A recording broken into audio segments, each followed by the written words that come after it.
YouTube channel. So we're we're also going to let all of our participants come on in and join us. Let me show off this beautiful book here that we're going to be discussing today. Freedom, the story of the Black Panther Party. So excited. We've got copies in the store. Come on in and take a look. All right, and it looks like you guys are slogging in and we are starting to fill up. So I'm gonna go ahead and start introducing tonight's event. So again, for those of you that just logged in, welcome to P&P Live. My name is Brandy and I am a bookseller in the Children and Teens Department at Politics and Prose, and thanks for tuning in. Please note that closed captioning is available for today's program.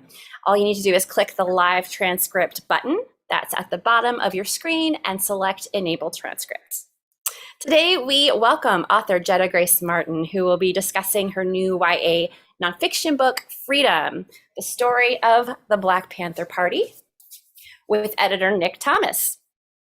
This is our first event of a series of events we have planned this February in honor of Black History Month. So we're glad you could make it. And we hope that you'll check out other events on our website.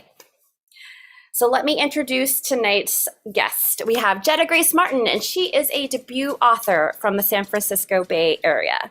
She earned her AB in Social Studies and African American Studies from Harvard University. And Jetta is also a dancer, performer, and choreographer who has performed nationally and internationally, and whose choreography has been presented by the Museum of the African Diaspora and the Black Choreographers Festival. Nick Thomas is a senior editor with Levine Carrido. Previously, he was senior editor at Author A. Levine Books, where he started as an editorial assistant. He's also held positions with Bloomsbury, Chicken House, and David Fickling Books before returning to his Arthur A. Levine Books roots. He also edits middle grade and young adult books, and he likes to look for stories that change something about you by the time you've finished. Again, this is one of those books here that we're gonna be talking about tonight. So for our event, you can ask our guests a question by clicking on the Q&A at the bottom of your screen. If you see a question that you like, you can also vote on your favorite questions by clicking the thumbs up button.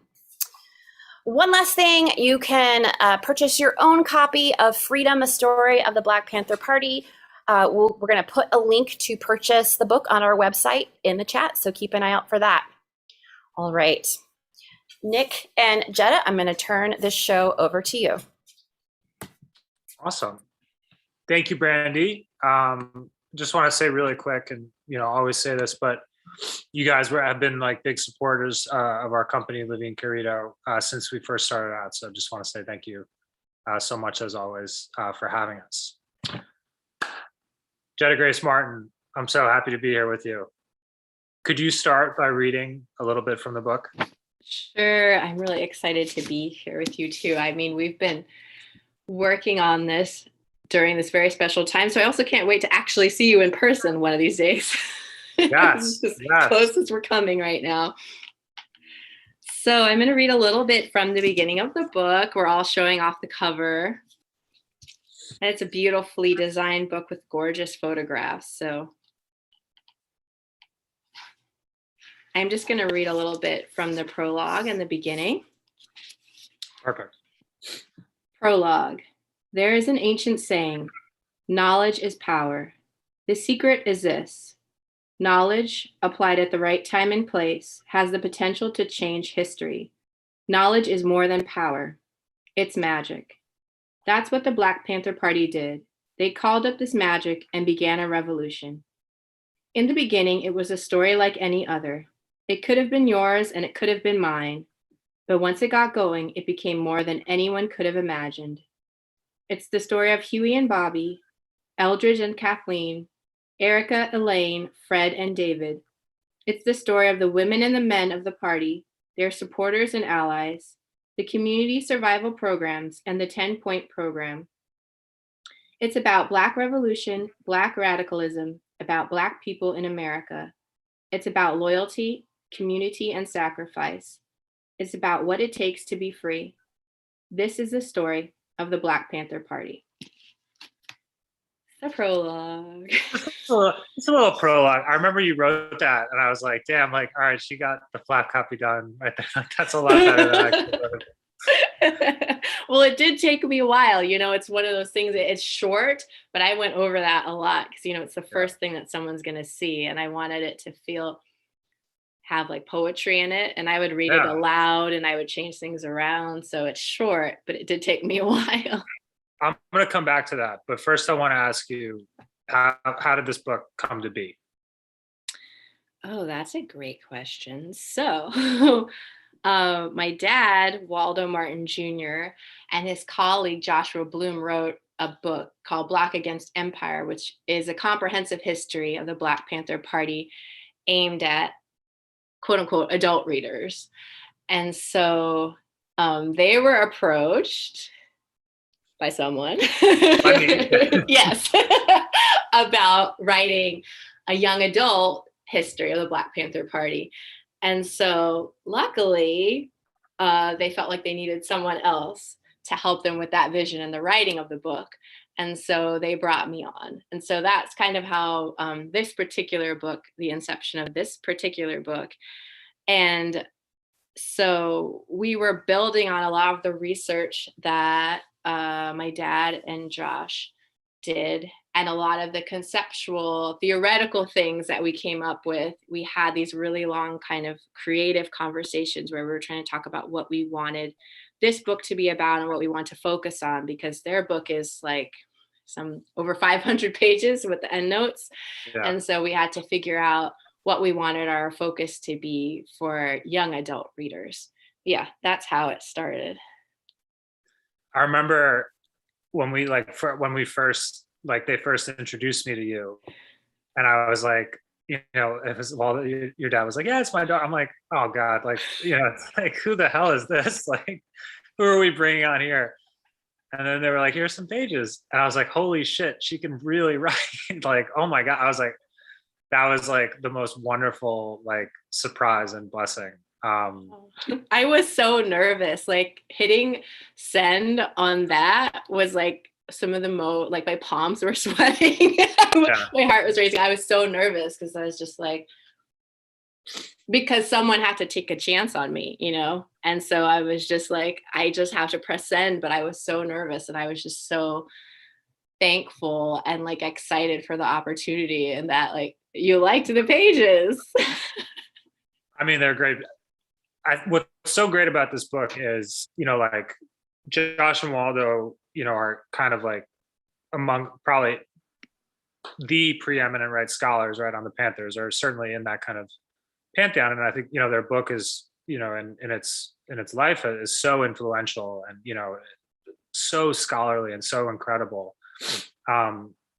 But you have something to your writing where you're just able to like tap into a moment. It could be like how an individual was feeling in that moment, or might have been feeling, or like a crowd or a group of people, or like a feeling on a campus, or just like a zeitgeist, and you're able to tap into that and make it feel real, and also to present all of this like, holy, like what a time in American history, right? And all this stuff that's going on, both directly relating to the party, but also just like wider, like domestic context or international context. And you're able to find that like pitch perfect amount to give, right? Especially, to obviously to younger readers, right? This is a YA book, but I think to all readers. And so it's just like the perfect kind of, you were the perfect writer for this, and the three of you together for this book is just, it just feels, I feel so lucky, right? We feel so lucky. I want you to take us back and like talk about kind of how you were first exposed to the party, and what, how you first learned about them. I think that's a really interesting question. I feel like maybe it would be a little different than your average person because of who my parents are, and because I live in the area. I live near Oakland, California. Yeah. So I feel, I mean, this might sound strange, but I feel like I've kind of always known about the party, but my sort of like deep respect and admiration for a lot of the people that worked in the party was truly like deepened by the research and like the learning I did in writing this book. Yeah. So I knew about the party in like a general overview sense. I read I read Black Against Empire. Took me a little while, but I read it. And so I feel like, yeah, I had a knowledge of the party. I knew about the party ahead of time. My dad tells a story of like when he met Huey Newton or whatever, you know, things like that. And so I knew about the party. But the more research I did, the more I hadn't realized, and maybe that is because, you know, when you're a kid, you don't always realize the ages of people. I hadn't realized how young a lot of the people in the party were. It's so bananas, right? It's Yeah, just like, it's really kind of incredible. And so you know, at first people say, okay, you're writing a young adult book, but on this topic. And so it feels like maybe there's a dissonance, right? Like, how are you going to write about this topic for young adults? And the more research I did, I was just thinking, these people are young adults. yeah, I just have to tell their story. So many of these people are young adults. And Yeah. so I feel like the more research I did, the more I was just kind of blown away. I think I didn't realize quite sort of like all the textures and complexity. And like, I don't think any one person can really figure it all out, but like how complex it was and how quickly it sprouted up, how many different places it was so quickly, how many people joined so quickly at the height that over 65% of the members were women. I feel like there, you know, are images of the party or ways in which the party is talked about that shows just a particular slice or a particular side of the party. And the more I researched it, I was like, oh, this is so interesting, how like the nuances and the theory behind the practice. I feel like that's one thing that it isn't, especially as a kid. So like having a book where you're like, oh, okay, so there are like theoretical underpinnings, or there's behind what, you know, the organizing. So yeah. There's one part where you talk about, I think it's Bobby Seale's visiting the Seattle office and he's like assigning all the reading. And I was like, damn, that was like harder than any college class I took. Like, that's like a lot of reading. Yeah, I love when I was reading that part, because he's basically like, oh, do you have any righteous bookstores? Of course, someone's like, yeah, Miss Boyetta's, you know, like, I mean, that was one of the things is I feel like, I mean, a lot of, a party was started around, you know, issues of police brutality, right? So the thing is, there's so much like heavy material. Some of it was really challenging for me to engage with, especially like during the time I was writing some of the sections, like the Fred Hampton section, like the murder of Fred Hampton section was coming right around when George Floyd and Breonna Taylor, and like that whole time is when I was trying to write it. And I was literally like, I can't write this right now. I just need to like step back and maybe write another section. But also some of the books have just like, so there's the heaviness, but then there's also some of that lightness, like that energetic spirit and the youthful exuberance and the like drive to really try to make the world a better place. And I think another thing that I feel like is important to talk about is it's the program. It is the Black Panther Party, but it was about making the world a better place for all oppressed people or poor people. And, you know, you have the Rainbow Coalition and you have these coalitions with different types of people and allies. And I think that's really important to talk about, because I feel like there is also an image of the party that feels very like, I guess like some scholars would say separatist, but, you know, sort of insular and like, but part of, I think, the rise and the lasting power and influence of the party is in these alliances and, you know, reaching across like different kinds of groups and different kinds of movements. So, and that was another thing that I really learned through my research. I didn't have quite as good a grasp as I do now on like that part of it. It's not like it's kind of incredible, right? Like the different alliances and also inspirations they had with different communities, with other, you know, ethnic, racial groups. And then also that like, I feel like there is that kind of misconception of them being separatist or, you know, anti-white, and it's like so many of the alliances, right, were with other leftist groups, other, and yeah. How much did you feel like this book, you were kind of dispelling those misconceptions, right? And like kind of, and the way that, because in many ways the party has been, misportrayed, like since it was first founded, right? Yeah, that's a little bit of a tricky question because I feel like, you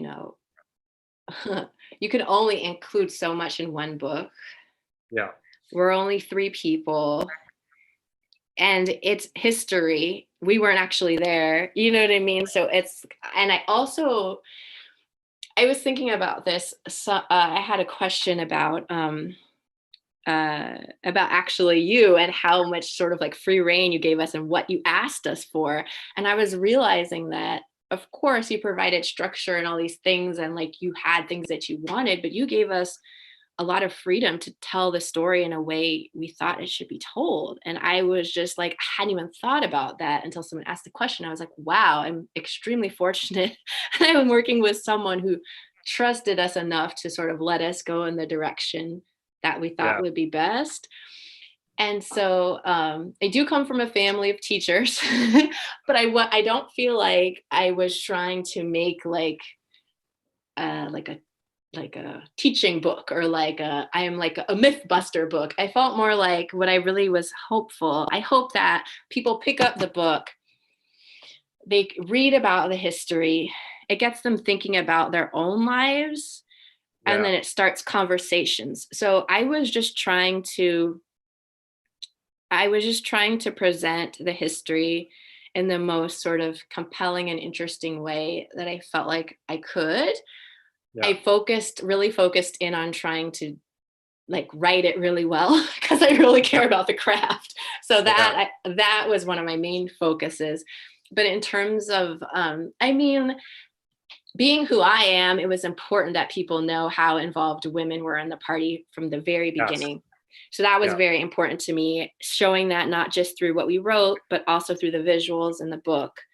Yeah. So that was really important. But I feel like I wanted to write the book in such a way to kind of just get people thinking and hopefully inspired in their own lives. Yeah.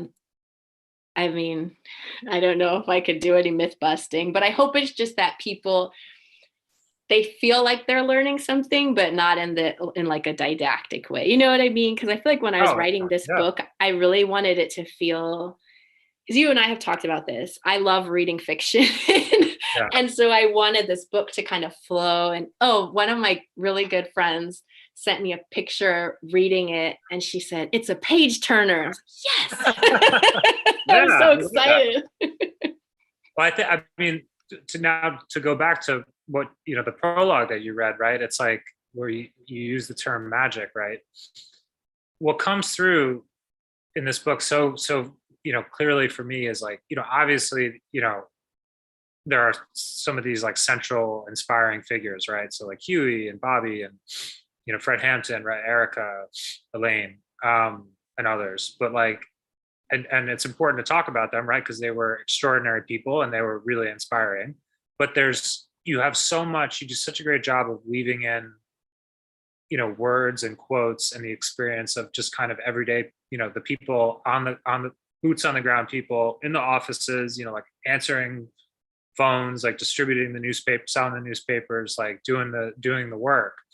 And they weren't, they were extraordinary, but also just ordinary people, right? Like just, ordinary people. And I think that comes through so vividly, and you're able to just like take us into their heads and hearts so well. So I think you really succeeded in that way. And you really feel while you're reading just how inspiring it must have been, right? To participate, at the time. So, obviously scary and threatening as well, because they were under a great deal, of oppression and pressure, but inspiring too. I think something also like, oh, sorry, go ahead.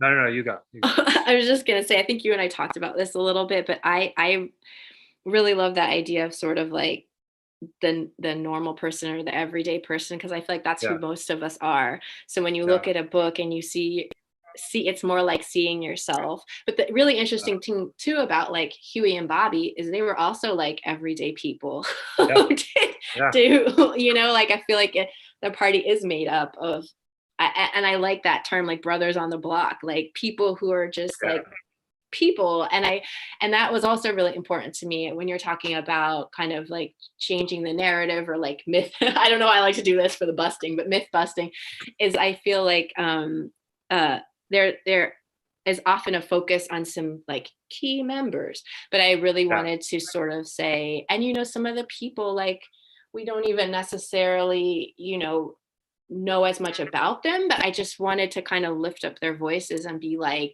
they're here, they exist, like they did the work, and you know, they were the people, like you're saying, passing out the newspapers and answering the phones and like running the clinics and doing the busing and like serving the meals, doing these things that were like affecting people in the communities, you know? Absolutely. Did you have a question for me? I feel like you said that. Oh yeah, no, I was just thinking about a conversation we had when we were talking about everyday people and how we were both kind of agreeing like that's like who we are. So when you read a book, I don't know. Nice. When I hear your bio, you don't feel very ordinary to me. Speaking of, how did you? So you have this like incredible career as like a dancer and a choreographer, right? How do you feel like that kind of artistic part of your life influenced you as a writer?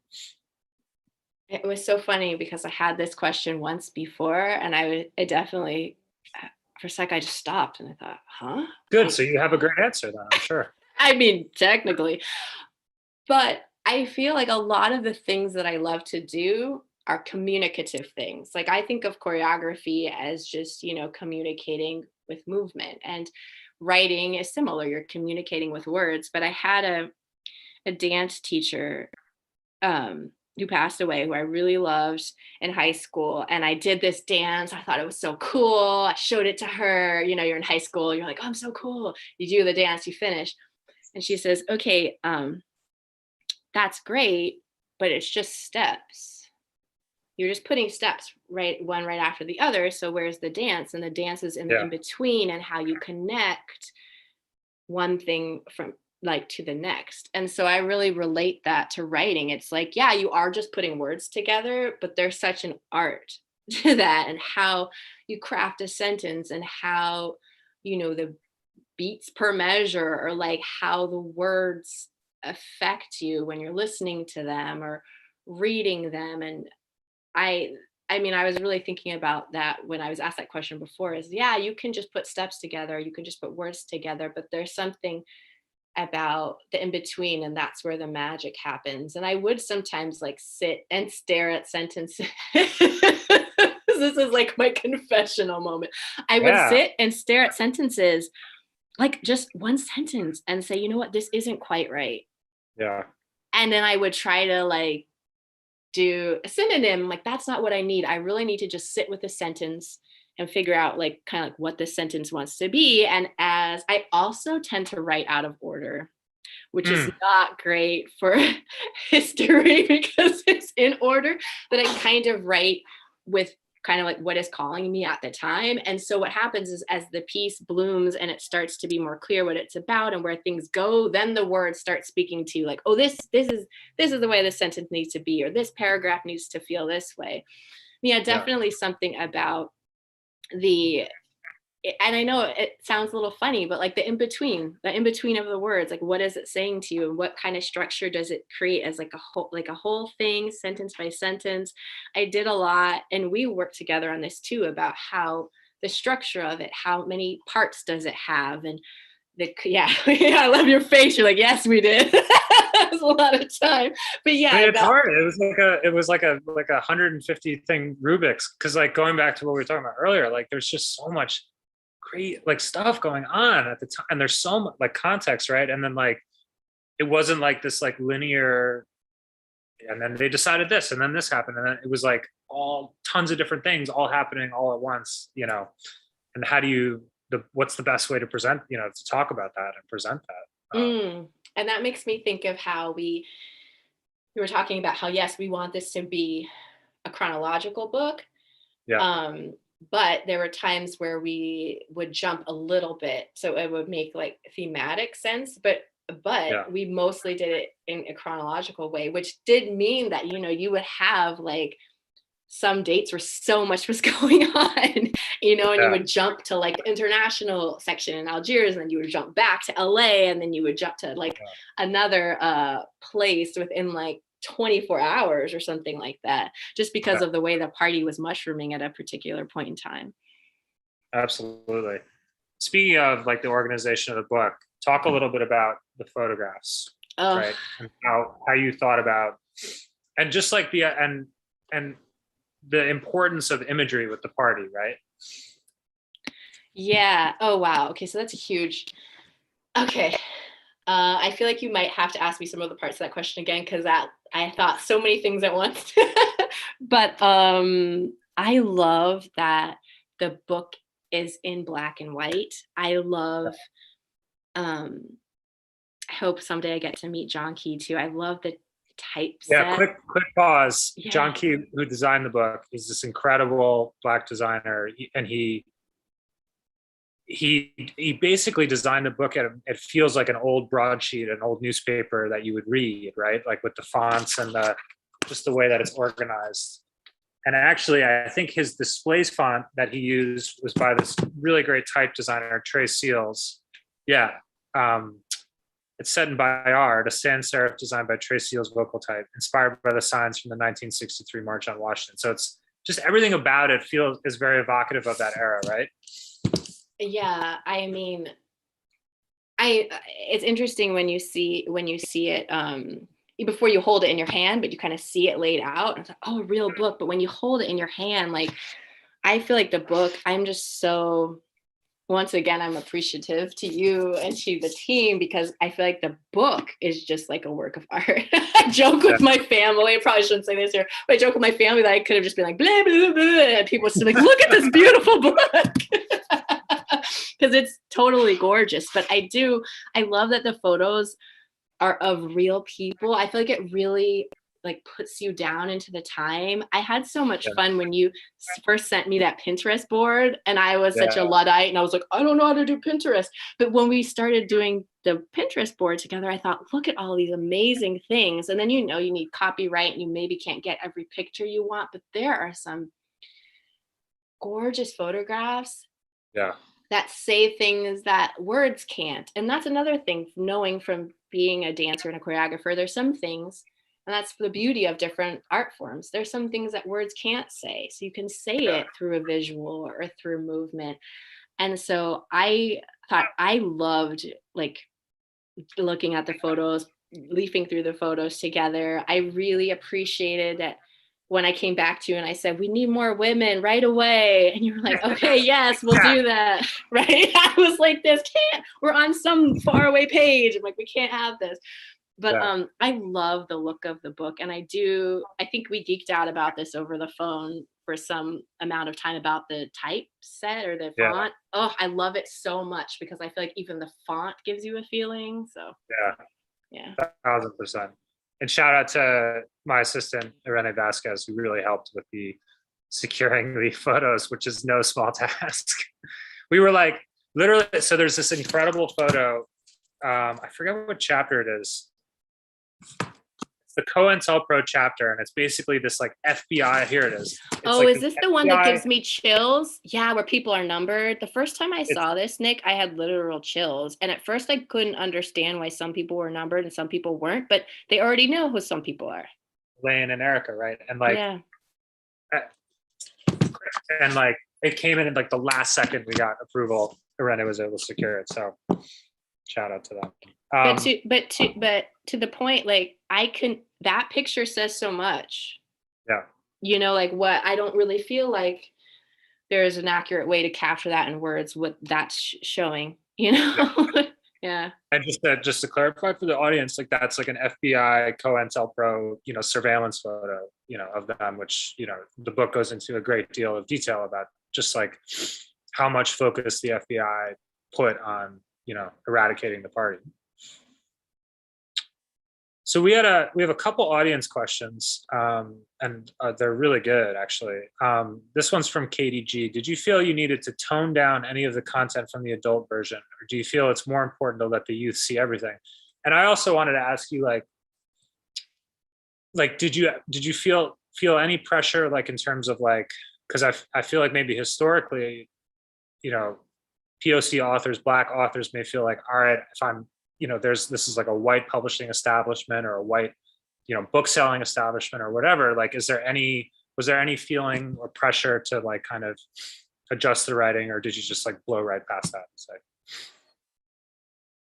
So that's a multifaceted question, I think. Okay. And I'll just say really quick too, like there were almost no books about the Panthers, right, for kids, right? So there have been a few, most notably Rita Williams Garcia's novels from a few years back, and then Keckler Lagoon had a great book this year. But otherwise, you know, there's like a million books about Martin Luther King Jr., which is great and wonderful. But then you'd think that like Black history stopped right then, right? You know, like at least in 1960, whatever it was, right? Based on what white publishing was doing. I think there's also the graphic. I can't remember when the graphic. Yes, the 10 Speak West book. Yeah. I was so deep in writing this book, I can't remember when that one came out. But okay, so for me, just with who I am, I'm a very sort of like non-confrontational person who wants everyone to like them. But when you're telling a story like this, you have to be true to the story. So in terms of watering it down or toning it down for kids, I don't believe in that. I mean, I have a 5-year-old, so maybe I wouldn't give her this book, but she also can't read yet. But for the age range, I don't believe in toning it down, especially because people were joining at 14, 15, 16 and experiencing it. So I think it does the history a disservice to then try to like tone it down, you know, because people were living it. It was their actual lived experience. And then if they could live it, then I can write it down and put it in a book. And here's the thing is, I know, you know, there controversy happens. Some people will like it, some people might not. But to me, it was just about trying to be true to as much as I could, and as much as I could through my understanding of, you know, what I read and the research, trying to just stay true to the story. I mean, I had to decide what things to really focus in on. And when I was thinking of the age range, I was thinking I want it to feel almost like, I wanted it to feel really immediate, almost like the way a film would feel. So there are certain things like the raid of the LA chapter or something that I felt like had this almost, this might sound strange, but almost like mythic proportions. Like it was such an intense, exciting, like thrilling event. So I would focus in on some of these sort of vignettes. So it's about picking certain things, but also making sure you're staying true to what really happened. And so partly for me, as you know, in a way, I consider myself a fiction writer first. And so what I would do is I'd go into text and look at the quotes, because I can't make anything up. It's not fiction, but look at really compelling dialogue and look at moments where there was a lot of emotion and sort of think, okay, what's going on here? Not just what's going on in that event, but in the broader context of the world, like what's happening with the Vietnam War, what's happening with the draft, right? Or what's happening with a party, like an international section coming out or something like that. And so I mean, maybe it would be safer in a way to tone it down, but I don't think that does a disservice, you know? And I think also like, it's the kind of thing where I think that someone can pick it up and read it and they'll be okay. You know what I mean? I don't think I put in anything in there that would be offensive or upsetting, and it's all true. And I think it's really important. Like, I am a very nonviolent person. I'm the like spider catching person, but I think there's an idea that because there were guns, because they were arming themselves in self-defense, because of this Yeah. violence, you know, maybe it's not a young adult book, but like, I don't know, what do they call that? What do the kids call that? The clapback is that the people, the kids were living in the violent environment. The people were living in the violent environment. People are still experiencing this type of psychic violence, you know, actual literal violence in their everyday lives as children. And so I think you just have to present it and you'll let the chips fall where they may. And in the end, it's like, I hope I did a good job because I did my best with the writing and the telling of the story. But I really, to the point, the answer to that question is I didn't feel like I needed to tone it down and I purposefully tried not to.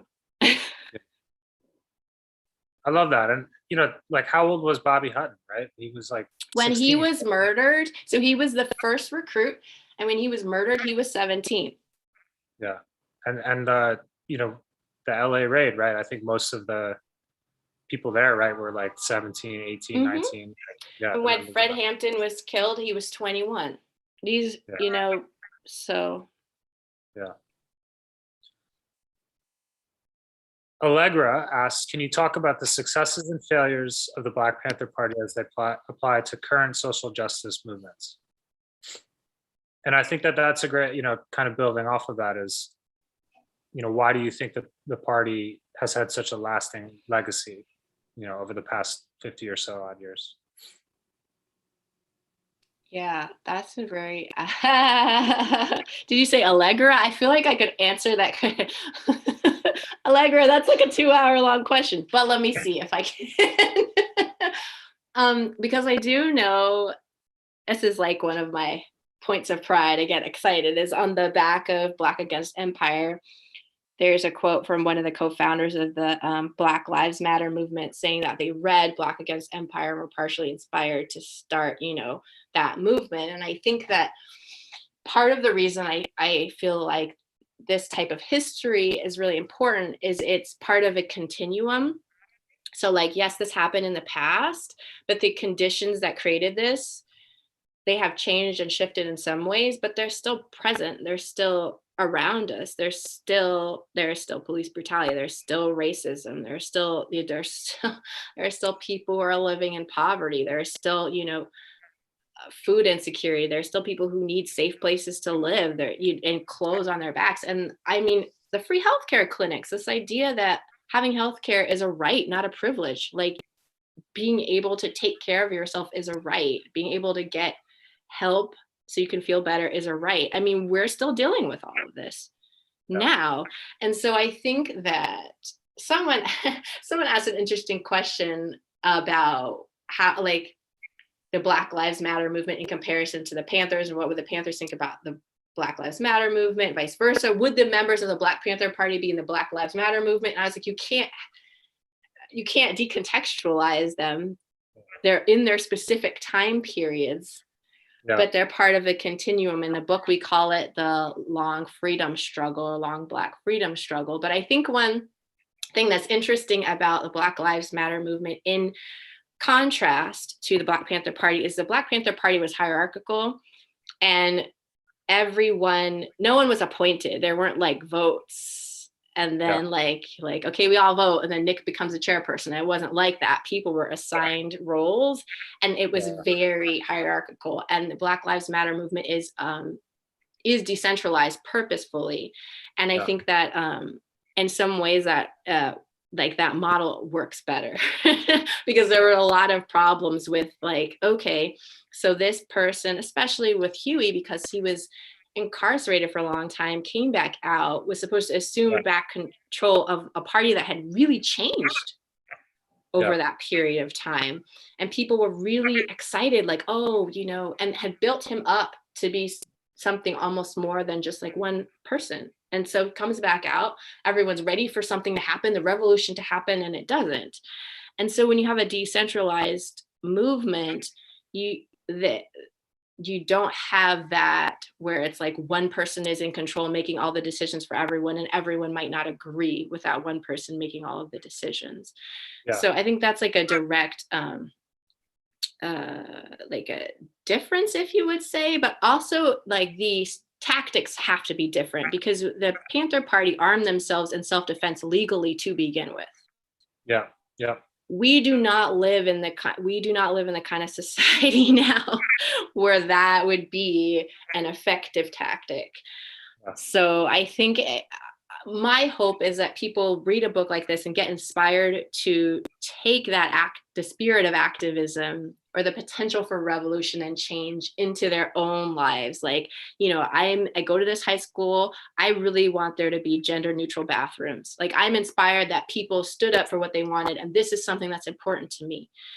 Or even just in your individual life, like there's a person, I really need to speak to them and be clear with them.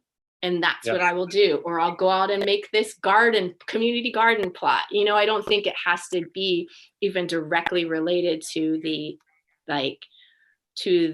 actual things in this book. But I'm hopeful that people will feel empowered in their own lives to have that kind of spirit of activism, to get up and go, not to be an armchair revolutionary, as they said, but to stand up.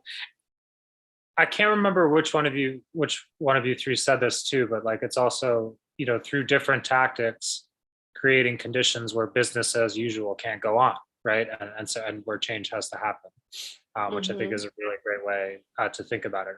Obviously, the tactics may be different as the context and the times change, but creating those conditions. Another great question. Oh no, I had one more question to ask you. Which you inspired me to think about. I think one of the really great kind of things that you do in this book, one of the misconceptions I think that you kind of dispel is this false dichotomy between, kind of more nonviolent tactics, most especially MLK, versus perhaps, more armed self-defense, kind of the creating a side of MLK, nonviolent over here, and more Malcolm X, Black Panthers over here. And that they're totally different, and you dispel that totally in the book and say it's much more nuanced, and they're actually a part of the same tradition. Could you speak a little bit more about that? Yeah, I'll try to keep it kind of short, but I have a lot of feelings about it. I know this is going to sound maybe strange and a little bit of a tangent, but it's like how when I was a kid, we were taught that Rosa Parks didn't get off of the bus because she was tired. Not that she was a part of an organizational strategy spanning all of this time. And it was it was a pointed thing. It was just there was a woman and she was tired and didn't want to get up. And it's no, it's so much more nuanced than that. And so there is an idea that, I think with nonviolent protests, there's an idea to appeal to the morality. You're seeing that people are being hosed and attacked by dogs, and they're still kind of sitting back. And then you think, okay, you know what does this really mean? What does this really say about me? What does this really say about the society? And then there are other people who are look, I'm getting hosed, dogs are biting me. It's not that I'm into violence, it's that I need to defend my physical person. And the thing about this is that all of these people are fighting for Black liberation. When King turned his attention toward poverty, because that reaches across racial boundaries, then I think he became even more dangerous to the establishment, because what you're saying is it's capitalism, right? Which I think is an even bigger threat. Yeah. But there's a way, and I think there's a way in which this happens, where there are these divisions created, because when people are unified, there's more power. And so it's this one's over here, this one's over there, that one's over there. But really, when you're thinking about alliances and any sort of minority group or any sort of oppressed group, if you band together, then you're no longer the minority. So there's there is like an interest to create the separation and to also oversimplify everyone. Yeah. You know, to make Dr. King in opposition to someone like Malcolm X. Whereas, yes, there were differences, but there were also similarities. And there are also, you know, things that crossover, and people who went in between the two, you know, the two groups, or like, and there, yeah, I don't know. I have so much to say about that, but I'll stop there. Antonio asked, how would the Panthers react to all the book banning taking place right now in the US? Nick, I feel like I just saw something about The Bluest Eye getting banned. Wow, really? And so, yes. Okay, so I love reading. I love writing. I feel like when I read Fahrenheit 451, I was really like taken aback by that book. The idea that you're going to burn books so people can't see them, can't read them. I just feel like, so the Black Panther Party had the Black Panther newspaper, and like my lighting, which was a very important project to sort of like control their own media. And so to be able to speak in their own words, show the images they wanted to see, the illustrations, or they wanted to have be seen, and the illustrations they wanted people to see. I just think that the book banning is, honestly, it's a little bit scary. Yeah. Because it's not just about banning the book, it's about the broader, what are you saying by saying I don't want people to read this book? And so Black Against Empire, it is banned in California prisons. Yeah. And to me also, I have these really cool socks. If I had known Antonio was gonna ask that, I would wear them, where it says read banned books with like flames coming up on them. Because yeah, it's kind of like, wait, now I kind of want to know, I'm curious, why are you banning it? What is so potent? What is so like powerful in this text? Like, you don't even want me to read it? Yeah. And so I feel like the Panthers were mostly about, I feel like you're saying, disrupting business as usual and not necessarily working inside the structures as they exist, but trying to create new structures. Yeah. And so I think their response to having books being banned is like we were talking about earlier with Miss Boyetta's bookstore. Make a bookstore of banned books. Like, why are these banned? Like, we need to get our hands on these and read these. I was just about to say, I'm like free book clinic or something, you know, like there would definitely be like a table set up or something like that. Yeah, I think for me, the scary thing is just like, you know, like as an adult, right, you can navigate it, right? But like just thinking about a kid who's just because of that, like is just not exposed to a book that could have changed their thinking or, you know, their feelings about something, you know, during a really formative time, and then them forming without, you know, having the chance to learn about something, or to have their mind open or their heart opened in some way. And you know, so much can be lost that way. So I agree with you. Sam O asked, what message do you hope young readers will take away? Oh, here, I'll ask these. We have two questions. I think they're good to ask in tandem. Sam O asked, what message do you hope young readers will take away from this book? And then William asked, I can remember the images of the Panthers on the Capitol steps in Sacramento on the nightly news when I was a young man, and have studied their history somewhat over the years. What message will your book provide to people my age? So I think, to boil it down, what do you think the message is for a young reader? And then what do you think the message is for perhaps an older reader? Or what can they take away from it?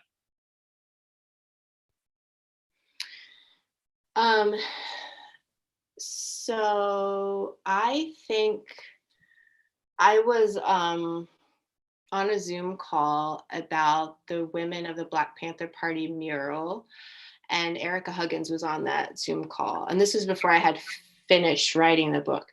She said something that really struck me and stuck with me, that when people were in the party, they thought that the revolution was going to come, like it was an end point, an end state. But revolution is actually a process, and it's ongoing, and it's continually happening all around us.